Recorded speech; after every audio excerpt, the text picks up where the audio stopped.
Right.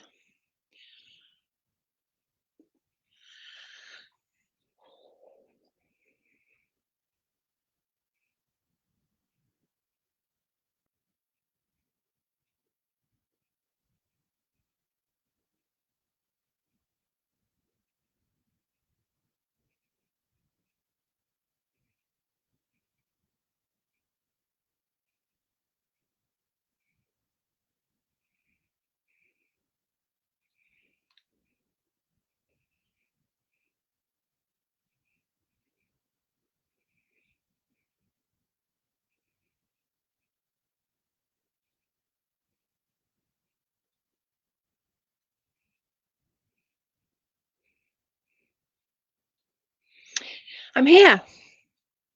Good, good. Right. So if anybody's out there, if they'd love to come in and tell me they can hear me and they can see me and all is good, that would be great. I got it. I got it. Hello. Thank you, Dory. Nice to see you all coming in. Hello, Jennifer, Mary, Tresha. Yes, it's Monday night. So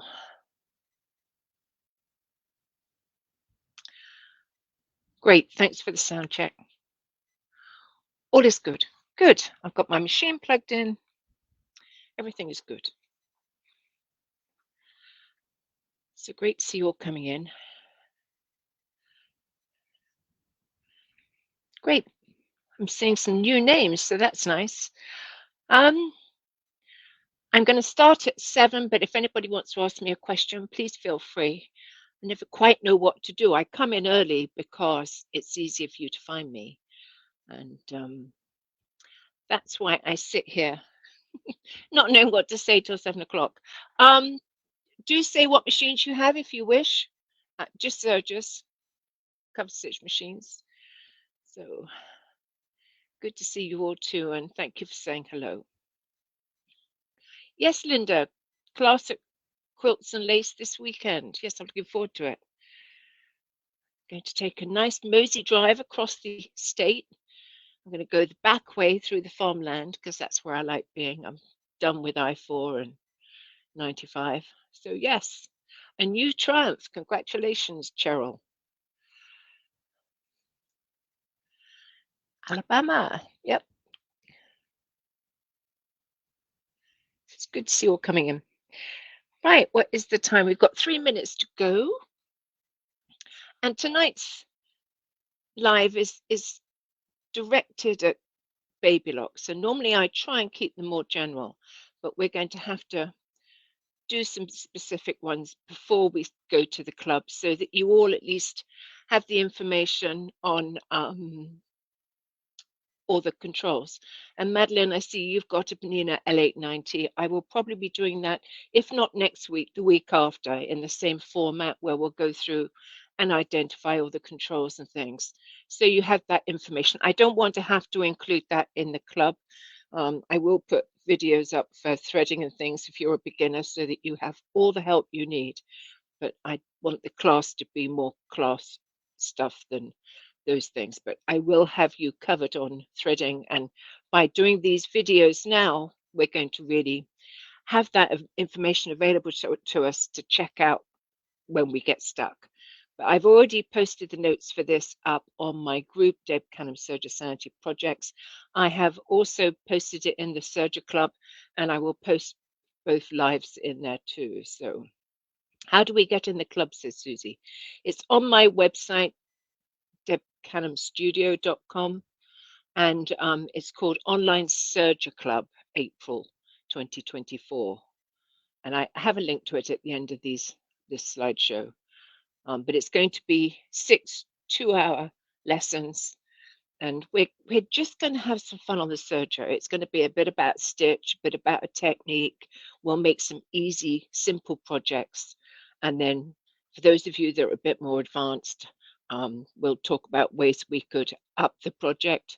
And then perhaps after class, some of the beginners might like to do that too. So, we're just trying to encourage everybody to get the machine out, get stitching, and to build the confidence, because I think that's how you do it. You know, you just looking at it doesn't make it any more easy to understand. And watching me give lives doesn't make it necessarily any easier.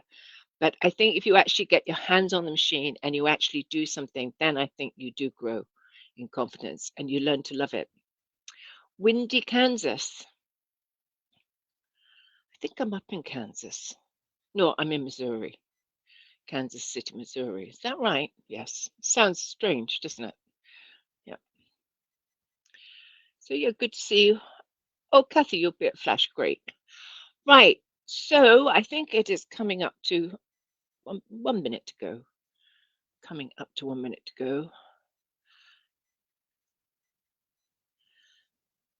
What is a triple belt binder? Triple belt, I named that wrong. It's a belt binder. We use triple cover when we use it. It's a belt binder. Okay. I am in Kansas City at Missouri Sewing at the very beginning of April. Okay, great. And see a few of you at Flash. Right, let's get going because it's lots of information. So we, as I said, we are going to be looking at Baby Lock tonight, and that's you know, if you don't have a Baby Lock, you're welcome to stay. I think there's interesting information in it regardless. It doesn't matter what Baby Lock you have as long as it's got automatic threading. It's going to be pretty much identical to the Triumph. It may be you just have the Serger side, or it may be you have the Euphoria. I'm going to do a separate one on the Euphoria because it is a bit different. I'm going to do the Bernina L890 next, and off we go. So stay with me. So what I want to talk about is the Triumph. Right, and I'm making my slides bigger because some of you said you had trouble seeing them, but so hopefully this will work better. Right, so this is the Baby Lock Triumph, and it is a combo machine. So what does that mean? It means it's combined serger and cover stitch machine. So on the bottom left there, you'll see the Acclaim, I think. And then if you add to that the Euphoria, you're going to end up with the Triumph. In other words, the Triumph does cover stitch and it does serger stitches, and it does a combination of the both. Okay. So colors, if you look at the Triumph, you'll find some letters are in a sort of gray green and some letters are in a gold. If gold color, if it's gold, it means it's for the cover and chain stitch. Okay, just a small side. So with this machine, we have two tables because we need two tables. When we're using the knife, we use the knife table, okay, and that covers the knife. And then when we use the cover stitch side of the machine, we use the cover table. And the great thing about the cover table is it hides that big hole where there is when you're using the knife table. And that's because generally when you're doing cover stitch, you want your fabric to be to the right of the needle. Most of the time, well, all the time, when you're using the knife table, your fabric mustn't go any further than the knife. The knife cuts off the excess, so it looks after it for you. So we have snap-on feet on this machine, and we have a little button at the back of the foot.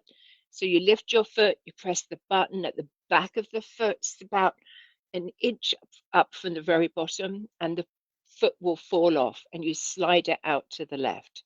Okay, I'm going to include that in threading, and I'm going to say that there's not much about threading here. This is just about identifying all the parts of this machine.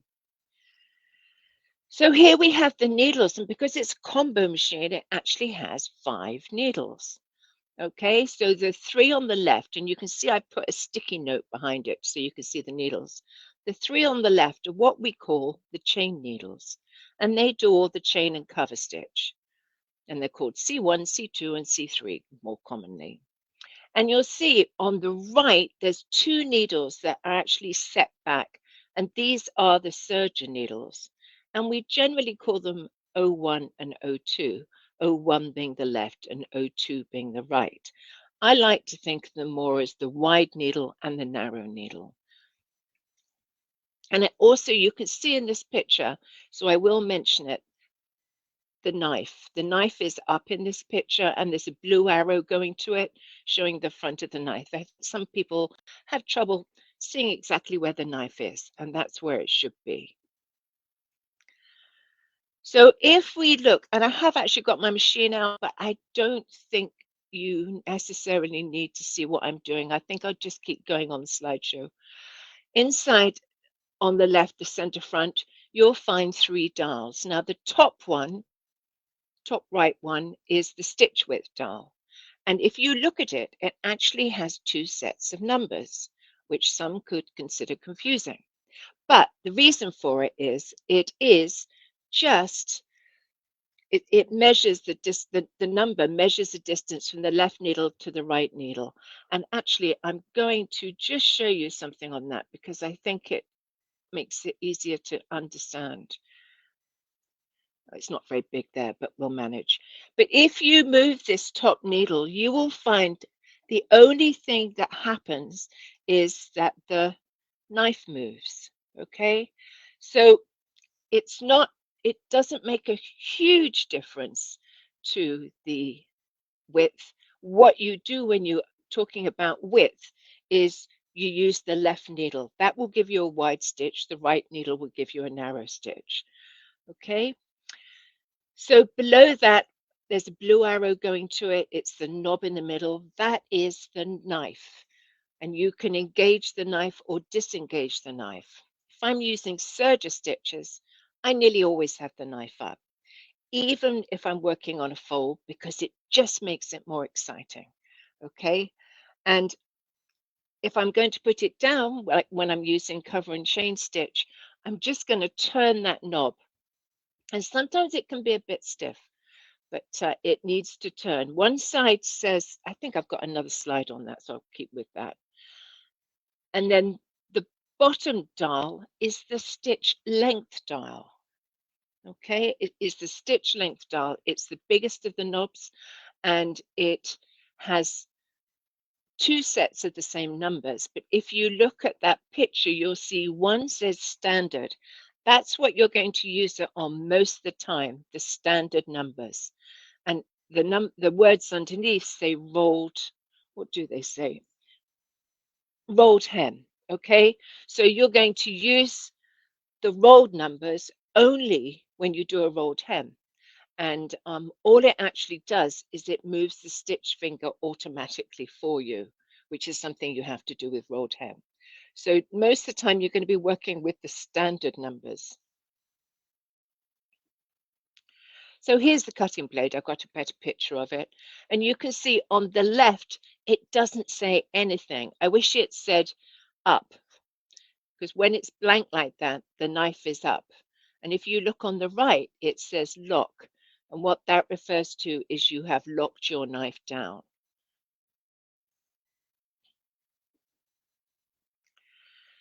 So let's look at the upper looper positioning knob, because it often gives people a problem because they either forget they've engaged it or they disengage it and forget to turn the flywheel. So let's just talk about that for a minute.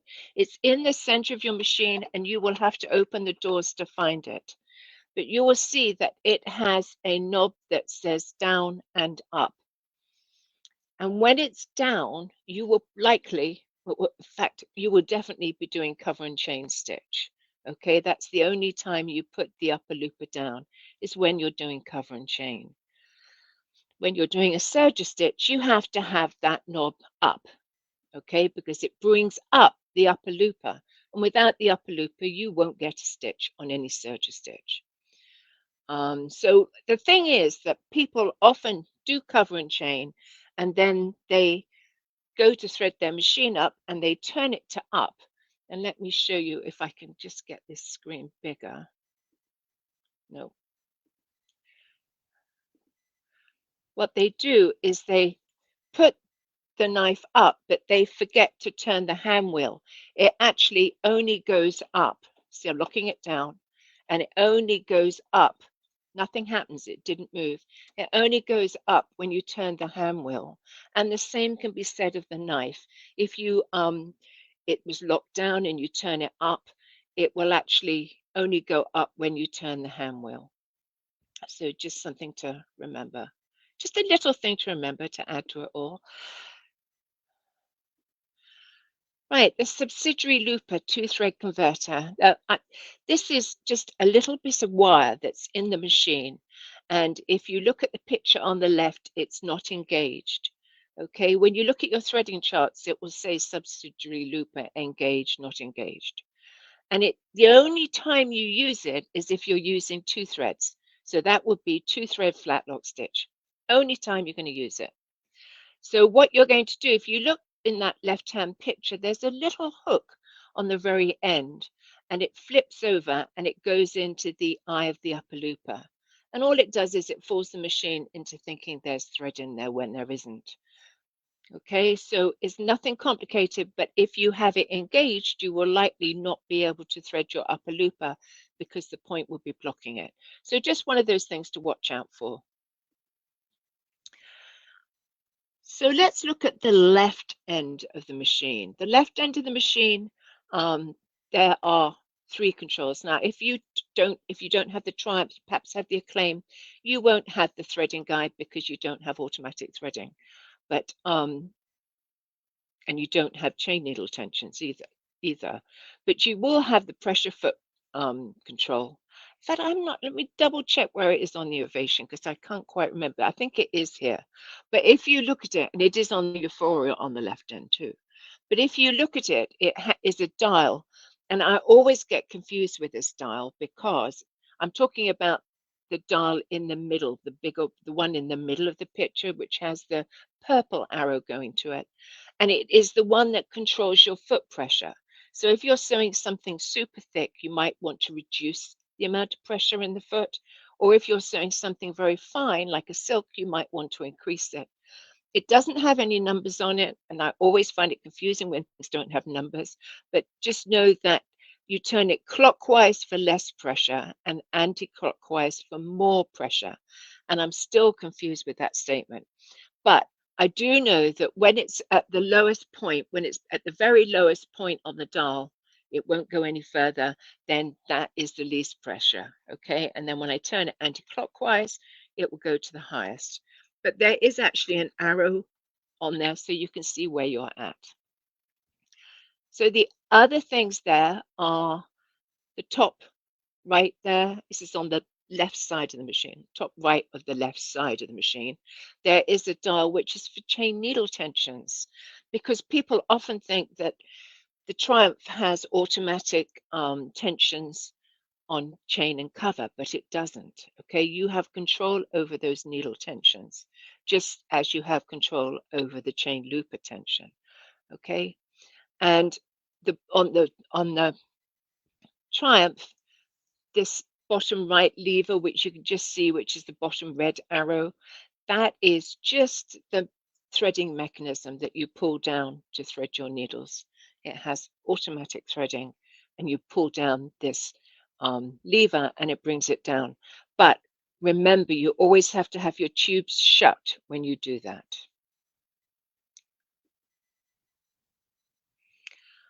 Right, let's look at the right end of the machine. The right end of the machine, in the case of the Triumph, we have the foot control that raises the foot, lowers the foot. On the Ovation, that's at the back of the machine. The next thing we have going down is, it's very small, but do you see there's a little silver piece there? And people always feel they should be using it. Let me just tell you now, because we're doing all of the controls. This is the chain looper bypass. The only time I have ever used it is when I'm doing shearing and I put elastic in. If I put it through the chain looper itself, I find it tightens too much. So I just miss out on the chain looper and I go through that silver piece and then down into the chain looper hole. Okay, so that's all that's for. And I bet a few of you use it. As I say, I've only ever used it when I've been doing shearing elastic. So the next one down is the ABCD stitch selector, okay? And A is for wide stitches when you're using the left needle. B is for narrower stitches when you're using the right needle. C is narrow stitches that meet on the edge, like 3-thread narrow. That would be a classic one. The threads meet right on the very edge. But if you want the thread to roll over, as in a rolled hem, you're going to use D for delta. Okay. So I also want to picture the flywheel there. And I want to tell you that you always need to turn it towards you. It raises the needles, it closes the tubes, it raises the knife and the upper looper. Okay, so you need to know where that is and you need to use it. Okay, it's easy to think that you don't have to touch it, but it brings up the needles, it closes the tubes after you've gone to threading, it raises the knife, and it raises the upper looper if you've had it down.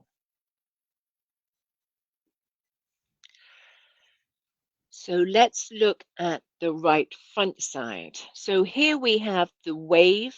So if this machine has wave stitch, so does the Evolution, so does the Accolade, so does the Acclaim. And you will have this lever. It's wave, and then when it's pushed down, it's on regular overlock. If you sew a overlock stitch while you're on wave, you will know it because it comes out in the wave pattern. On the right of that, you see that dial actually has gold numbers on it. That's because it's cover stitch only. And it is the tension, the upper looper tension for the chain looper. Sorry, I'll say that again, not upper looper. It's the chain looper tension. Okay, it's going to alter the tension on your chain looper when you're doing chain stitch. So that would be the threads that are underneath. Okay.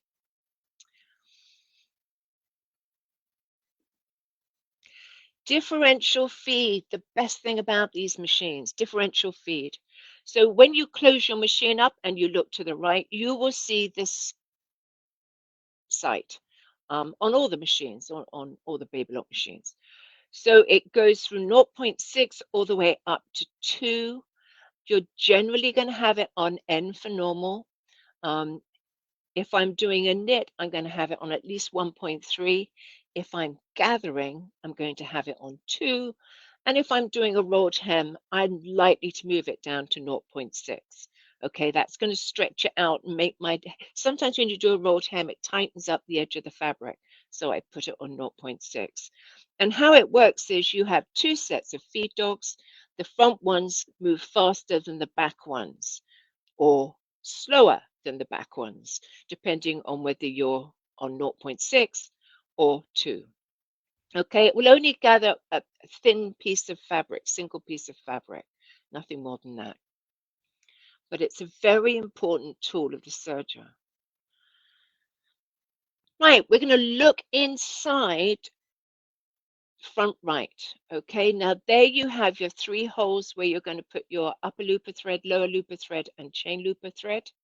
Okay, and you're going to see there is a very important lever there called, and it says on it, serging and threading.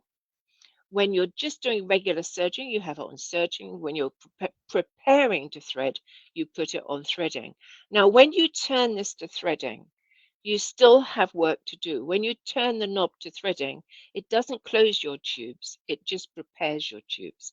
You then have to move your flywheel towards you to actually shut the tubes. And when you want to go back to serging and you go to serging, it will automatically open your tubes.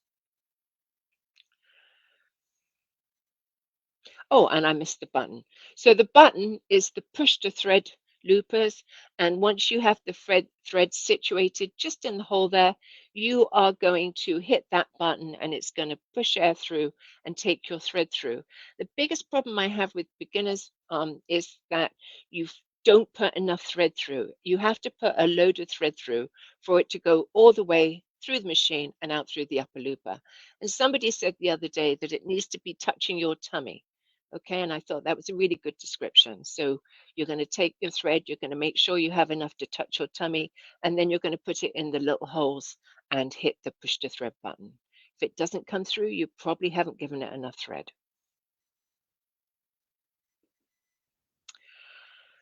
So on the top of the machine, you'll see 4 slots, okay? Now, I've got them labeled as to which ones they are, but understand that sometimes with threading, we do different things, okay? Sometimes we'll move those threads about and put them in other slots. But basically, the lower looper is on the right, the upper looper is right next to it, the O2 needle, which is the right needle, is the next slot, and the last slot is the O1 left needle slot.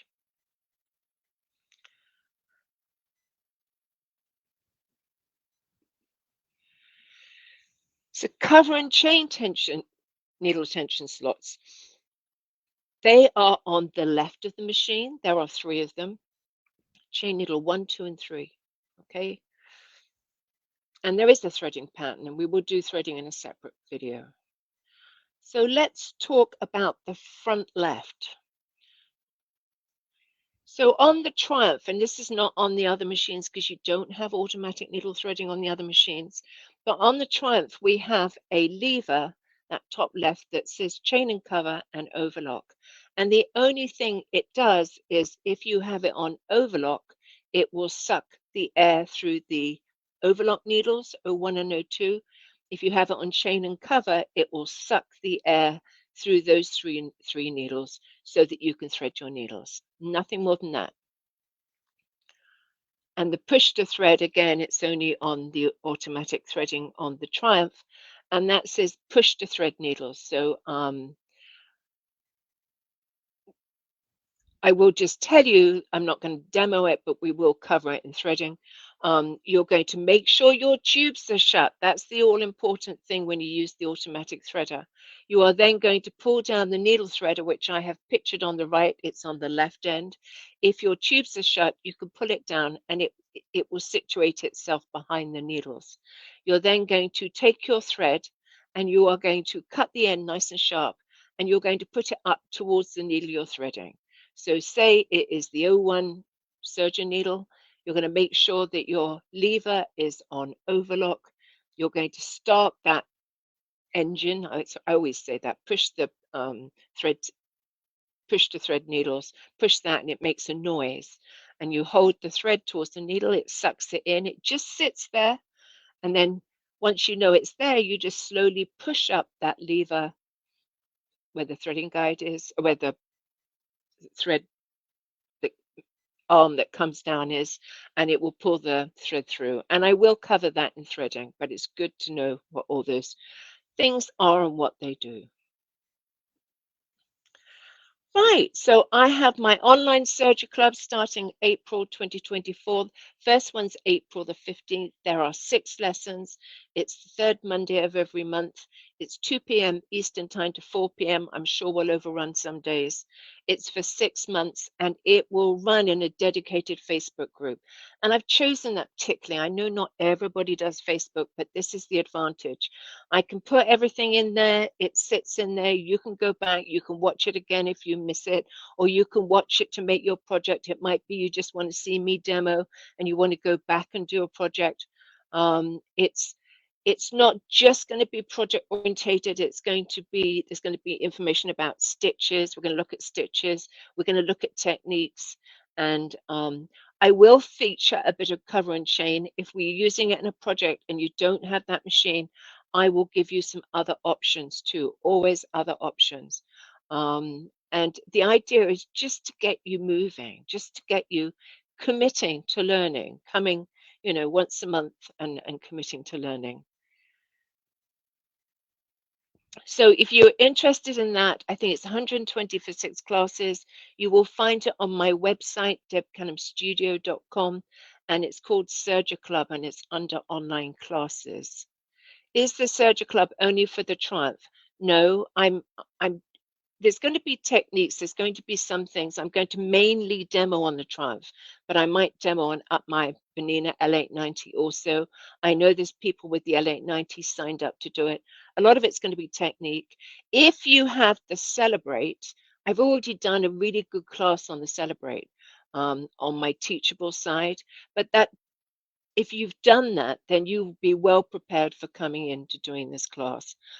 It is, if you're a beginner, I want you to be engaged and to understand it and to progress. If you're more experienced, I will be giving some ideas and options for doing different things that I think maybe the more experienced surgeons might like to do. So I'm trying to tailor it for everybody. Um, I, that makes me nervous, but I think I can do it. So. Okay, so I think that is all about Surgery Club. It doesn't start till the 15th of April. And I do have one online class on the bird bag, April the 20th and 21st. So that's the Saturday and Sunday after the Surgery Club. And it's a fun project. It can be done on any serger. Is Acclaim good for the Surgery Club? Acclaim's perfect for the Surgery Club, yeah. Will this info be different than your Surger 1, 2, and 3? I'm going to come out the slideshow now.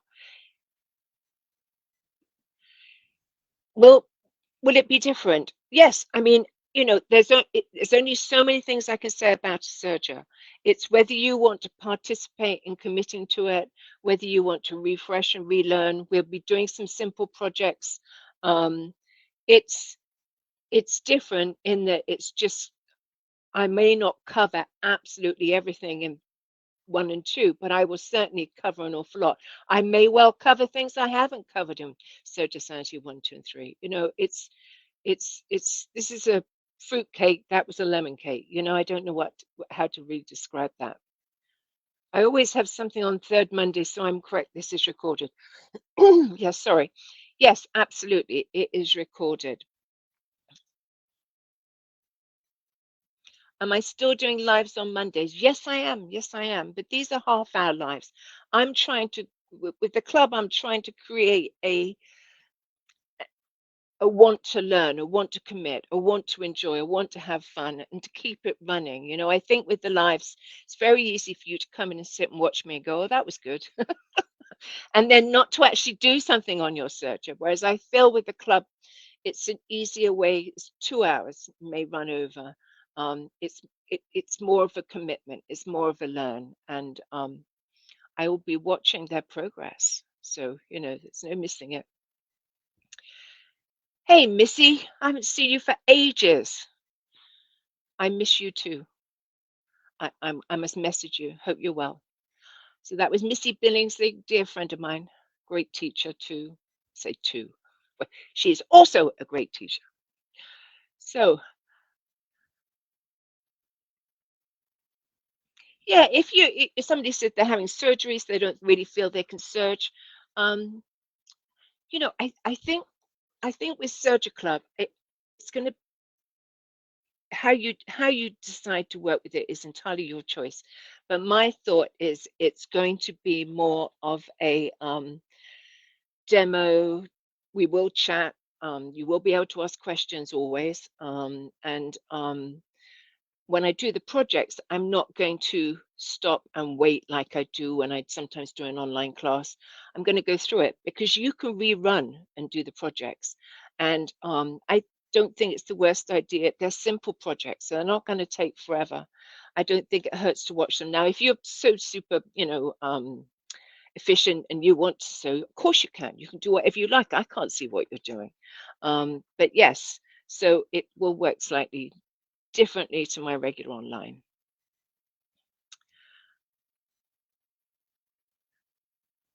So yes, so it's nice to see Missy. And I have a Triumph and never use it.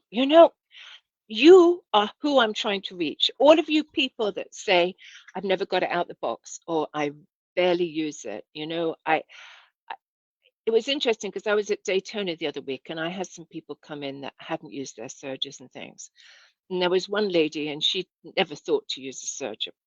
And she started using it. The first day she thought, well, it's not, yeah, I don't need one. And the second and third day she was so into the surger, and I have seen her doing so many projects. I can see what she buys off my website for patterns and things. And she's obviously really embraced it. And I think it's that commitment of actually sitting down and doing some stuff, actually sitting down and using it. It builds your confidence.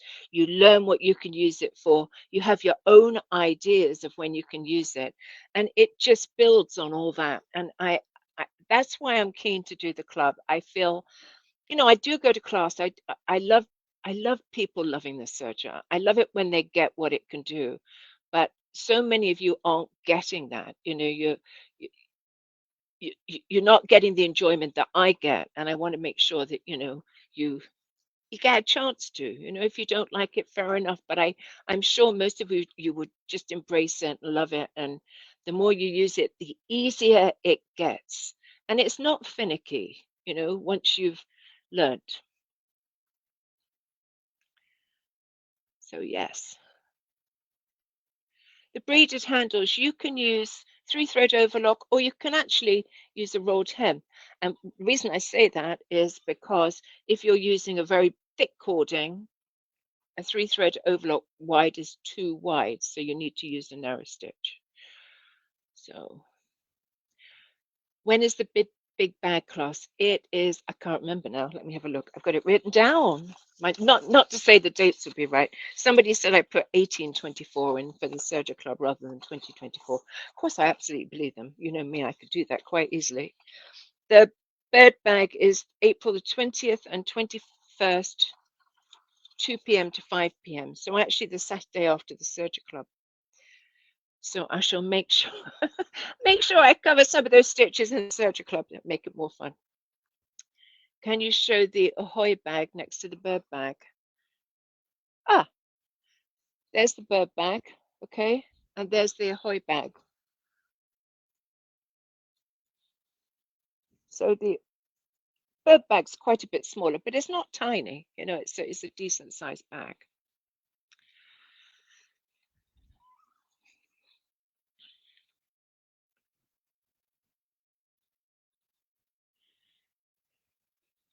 Somebody said they've got so many machines, that they have to share their time. Somebody was interviewing me today. It was actually wonderful.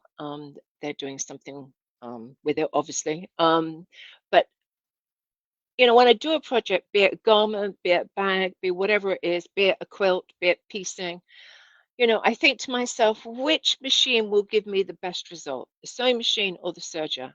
Now, if it's seriously curved, tight curves, I think to myself, it's easier on the sewing machine. If it's something that I want a straight line, or it's something on the bias, or I want to do something quick, then I will use the serger. And the overriding choice for me is the serger has 2 sets of feed dogs. That's such a big deal. And the sewing machine just has that one set that pull the fabric into the machine. But the serger, cover stitch machine, has a set that feeds it in and feeds it out. And that to me is such a big deal. And I always say the first sewing machine company that comes out with a serger differential feed will be brilliant. Probably can't be done, but nothing cannot be done. Nothing cannot be done. Right. Oh, show this. Here is the bird bag. Okay, this is the bird bag. It's just a fun sew. Right. Do you have a video showing how to attach your waistband to yoga pants? Yes, I do. Look on my YouTube. It's on there. It's on there. It's called Attaching Elastic Waistband, something like that. It'll come up. And I think most of my videos are under Deborah Canham. I don't know how I managed to do that, but they are. Okay, so I think that's all for this week. I'm not entirely sure about next Monday because I'm out all weekend and I will have just got back and I'm always struggling to catch up. But if not, it'll be the following week and I will be doing the L890. Now, whether I do that next, I don't know for sure, but or I might do the Euphoria. See which comes up first. Hello from Western Australia. Great.